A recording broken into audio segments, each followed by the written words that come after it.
The last part I would like to discuss about stores is creating a custom store. Over the past few videos, we learned that a writable store object contains three methods: subscribe, update, and set now. As long as the subscribe method is implemented, an object becomes a store.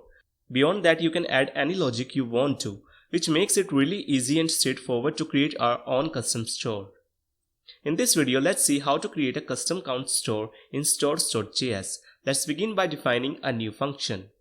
So function create count, and within the function let's call the writable function. To create a store, let's pass in 0 as the initial value. We know that writable returns an object with three methods. Let's destructure them. So const subscribe, set and update is equal to writable, but we won't be returning these properties. Instead, we will return a new object. This object will return the subscribe method, as it is so the object is already a valid store. But now we can extend this object with our own functionality. We can add an increment property, which is a method. It will accept an argument size with a default value of 1, and it will call the update function, updating the store value by step size. Similarly, we can add a decrement property which decrements the store value by the step size. So decrement size is equal to 1 and n is equal to n minus size. Finally, we can also add a reset property which calls the set method passing in 0. Now we can call this create current function, assign it to a constant called custom count, and then export it for use in another components in display.svelte. We can import custom count, which is our custom store, in the markup. We can render its value using the $prefix. The custom count is $custom count. We can also add a button to increment, decrement, and reset the count values. So button, the text is going to be increment, and on click of this button we are going to call custom count.increment. I am going to make a copy of this, change the text to increment 5 and pass in 5 as the step size. Similarly, I can make the copy of this, paste it and change increment to decrement, and for our last button we can add the reset count functionality button. Text is going to be reset, and on click custom count.reset.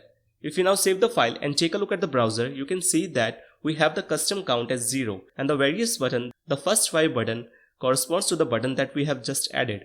If I click on increment, a count value increments. So increment by 5, decrement by 5, and of course reset. Our custom count store is working as expected. So what we have done with our custom store is expose new methods like increment, decrement, and reset, but hide the update and set methods. This way you can pretty much have any functionality with your custom store. So when dealing with global state management in Svelte, remember about stores, as they let you deal with all the complexities in a really simple way. Alright, with that we come to the end of all the major concepts I wanted to cover in this Svelte series. We have covered creating a Svelte project from the template repo, how to bind text HTML and attributes, how to conditionally render elements, how to render a list elements, and the importance of specifying a unique key.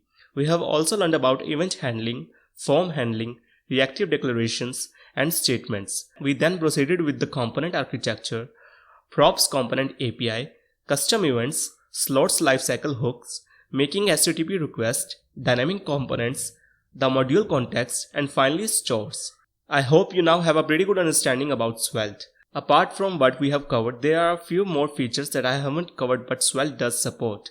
There are topics related to motion animations and transitions. These topics are very specific to an application, and it's definitely a nice to have rather than a necessity, which is why I would like you guys to explore it based on your project requirements. Also, do let me know in the comment section if you would be interested in a series on SvelteKit, which is the logical next step after learning Svelte.